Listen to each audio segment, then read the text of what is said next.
आज अपने वार्षिक दौरे के क्रम में एनएफ रेलवे के जीएम अंशुल गुप्ता अपने विशेष सैलून से कटिहार पहुंचे। सुबह कटिहार पहुंचते ही वे हाथों हाथ बालू घाट एक लखी के लिए रवाना हो गए। तीनों स्टेशन का बड़ी गहराई के साथ उन्होंने निरीक्षण किया। संध्या 6:30 बजे उनका काफिला समसी से कटिहार पहुंचा। इस दौरान उन्होंने जगह जगह पर रेल मंडल में बेहतर कार्य करने वाले अधिकारियों एवं कर्मचारियों को पुरस्कृत भी किया। संध्या 6:30 बजे बालू घाट एक लखी से लौटने के बाद उन्होंने कटिहार में कई महत्वपूर्ण चीजों का उद्घाटन किया।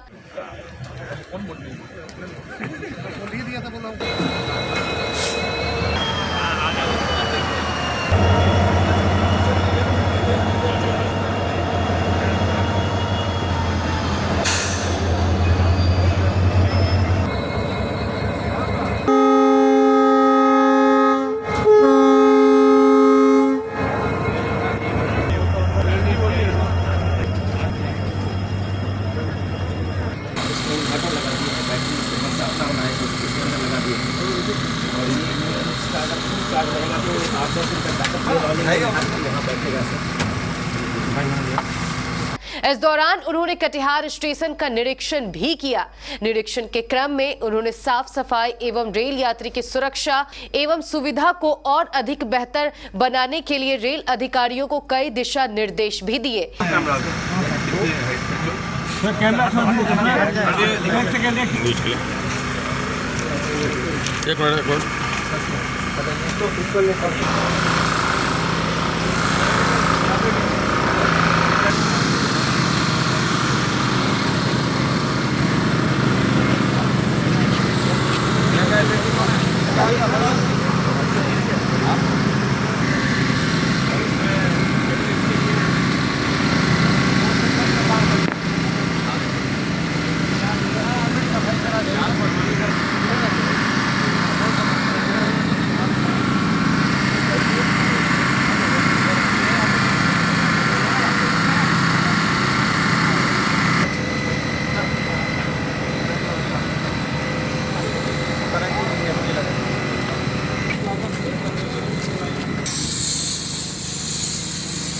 पहले जितनी मशीन थी कोई तुम्हें पता 2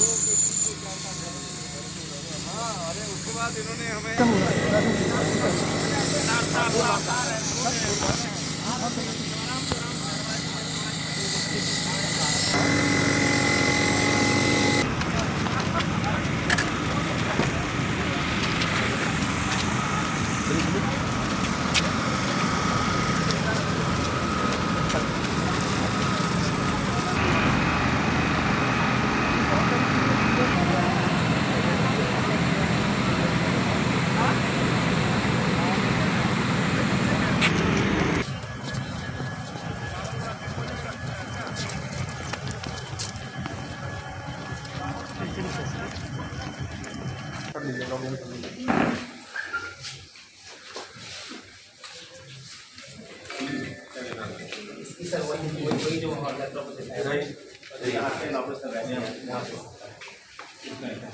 इस दौरान उनके साथ रेल डीआरएम एसके चौधरी और एडीआरएम विजय कुमार चौधरी सहित कई रेल अधिकारी मौजूद थे। सर ये बजट में सर जो कटिहार रेल मंडल में किन किन कार्यों को शामिल किया गया सर?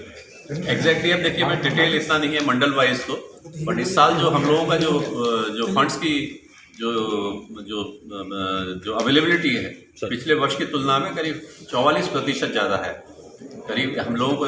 टोटल सब प्रोजेक्ट वगैरह सब मिला के 11,432 करोड़ का इस बार अलॉटमेंट है। कितने किलोमीटर रेल लाइन हाँ, सेफ्टी का जो था, सेफ्टी का बहुत इंपॉर्टेंट पहलू होता है। तो आज जैसे जब गाड़ी आती है देखते हैं रोलिंग एंड जो बोलते हैं, जब आती है तो उसको ठीक तरह से देखना कि वो जो पहिए आ रहे हैं या कोई हैंगिंग पार्ट है, इस तरह की कोई असुरक्षित चीज़ तो नहीं है। तो जो सिस्टम लगाए गए हैं जो ऑटोमेट करने के लिए, कैमरा देखेगा, आदमी कैमरे की रिकॉर्डिंग भी पीछे देख सकता है, अलर्ट जनरेट कर सकता है। तो ये चीज़ें आज एक वो था। इसी तरह से जो टीएक्सआर के पास में, जो टीएक्सआर बेसिकली जो कैरेज एंड वैगन का, चाहे वो कोचिंग का हो चाहे वैगन का हो, उसके पास में सारे मटेरियल जो चाहे एलएचबी नए तरह के कोच हैं या पुराने हैं, वो सारा सामान होना चाहिए और उसको पता होना चाहिए कि किस तरह से वो चीज़ें जो है उसको प्रयोग करनी है या सेफली उसमें लगाना है, जिससे कि सारी गाड़ियाँ सेफली और उस स्पीड से चल पाएँ। तो वो आज वो भी एक जो सेंटर है यहाँ CIDW का, यहाँ PSR पॉइंट है, वो भी अभी देखा है। इसी तरह से accident relief train, accident relief train में भी जो सुविधाएं हैं उसको और कैसे बढ़ाया जाए, क्योंकि एक्सीडेंट रिलीफ ट्रेन किसी दुर्घटना के स्थल पर ही काम में नहीं लाई जाती है, कोई बड़ा प्रोजेक्ट होता है उसमें भी ले जाया जाता है, जैसे कि जहाँ 8 घंटा 10 घंटा रेलवे कर्मचारियों को काम करना है या कॉन्ट्रैक्टर को काम करना है, तो वो सारी सुविधाएं, चाहे लाइटिंग हो, चाहे लोकल जनरेटर सेट की बिजली की सप्लाई हो, VSET को लगाना हो, वो सब चीज़ें हम लोगों ने नए सिस्टम को रिकवर करके उसमें रखा है। इसमें हम लोगों का जो प्रयास है, क्योंकि उसमें कुछ अप्रूवल होते हैं, सैंक्शन होते हैं, उसमें कई स्टेशन हैं जो नए लाइन में, जैसे स्टेट कनेक्टिविटी के भी वर्क हैं, उनके स्टेशनों को भी हम वर्ल्ड क्लास एमिनिटीज़ के साथ में कर रहे हो, चाहे इम्फाल का स्टेशन हो, आइजोल का स्टेशन साइरंग है वो है, इसके अलावा कोहिमा स्टेशन जो आएगा वो है,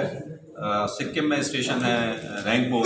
उसमें है। तो ये स्टेशन जो नए आने हैं, एक तो वो वर्ल्ड क्लास एमिनिटीज़ के साथ में बनाए जाएंगे, जो हमारे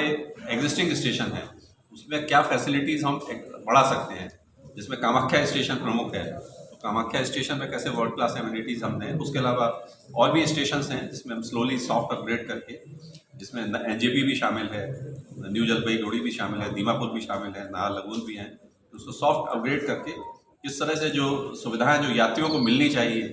या आज के माहौल में आज की जो डिमांड है उसमें दे पाएँ, वो हम लोगों का प्रयास है कि वो चीज़ें भी वहाँ हम लोग दे पाएँ। कर चुके हैं और PPP पे या प्राइवेट इन्वेस्टमेंट में हमारे 2 ऑलरेडी चल चुके हैं और आई थिंक 3 गुड शेड का और हम लोगों का प्रयास है, बट उसकी कोई लिमिट नहीं है। जहाँ डिमांड आएगी PPP पे हम लोग कहीं भी खुलने के लिए तत्पर हैं और तैयार हैं। स्कैनर फिर से हम दोनों जो आप कह रहे हैं, जो यात्री की सुरक्षा है उसका किस किस स्टेशन पे हमको चाहिए, कटिहार ही नहीं है और भी बॉर्डर के ऐसे कई जो हमारी कंट्री है उसके लगते हुए जो स्टेशन है, वहाँ भी हम लोगों ने ये ऑलरेडी एसेस करके उसको हम जो खरीदने की प्रक्रिया है वो शुरू हो चुकी है। हमारा ये है कि जो जितने भी प्लेटफॉर्म हैं, जो कैटरिंग स्टॉल हैं, उसमें कैसे और इजाफा किया जाए, पैसेंजर्स की आजकल की जो टेस्ट है, जिस तरह का उनकी रिक्वायरमेंट है, तो हम लोगों का प्रयास है कि हर प्लेटफॉर्म पर जो गाड़ियों की संख्या बढ़नी है और भी रिक्वायरमेंट बढ़नी है, तो हर प्लेटफॉर्म पर, हर स्टेशन पर, वो चाहे छोटा हो चाहे बड़ा हो, किस तरह से कैटरिंग स्टॉल की तादाद को बढ़ाया जाए। सर, स्पेशल ट्रेन झारखंड और बेंगलोर के लिए चलने की बात चल रही थी। देखिए, जो लॉन्ग डिस्टेंस ट्रेन है, जो डिमांड है उसके बेसिस पे जो सेक्टर में, वो चाहे यहाँ से हो या जो और स्टेट्स के पार्ट से है, वो लॉन्ग डिस्टेंस के जो प्रपोजल ऑलरेडी हम लोग भेज चुके हैं और जो पब्लिक डिमांड आती है उसके प्रस्ताव भी कुछ हम लोग प्रोसेस में है। आज भी जैसे कुछ प्रस्ताव मिले हैं वो हम एग्जामिन करके वो भी भेजेंगे, वो कब चलेंगे उसका पता चलेगा।